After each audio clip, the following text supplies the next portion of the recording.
Mahigpit na ipatutupad ng the Department of the Interior and Local Government ang anti-EPAL policy. Ang ilang senador naman, suportado ang hakbang na ito ng DILG. Ang detalye sa report ni Luisa Erispe.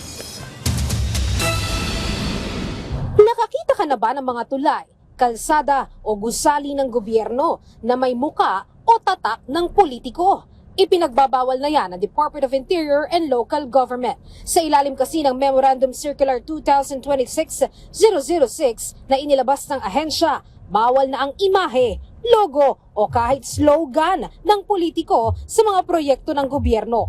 Ang utos naman ito, suportado ng liderato ng Senado. Ayon kay Senate President Pro Tempore Panfilo Lacson, walang puwang ang EPAL sa pagseserbisyo sa publiko. Sabi pa ng senador, pinondohan ito ng buwis ng taong bayan. Kaya naman, wala dapat credit grabbing sa mga proyekto ng pamahalaan. Hindi rin dapat magamit ang national budget bilang political tool ng mga nasa pwesto. Wala rin dapat puwang sa political exploitation sa serbisyo publiko.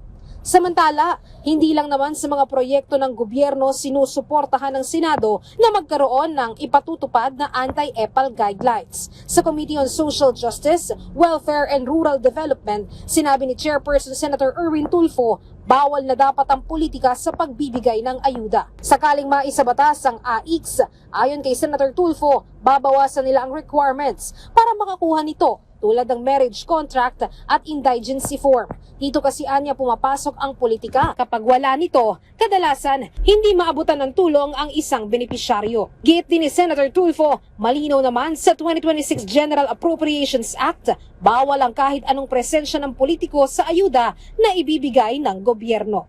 Luisa Erispe, para sa Pambansang TV sa Bagong Pilipinas.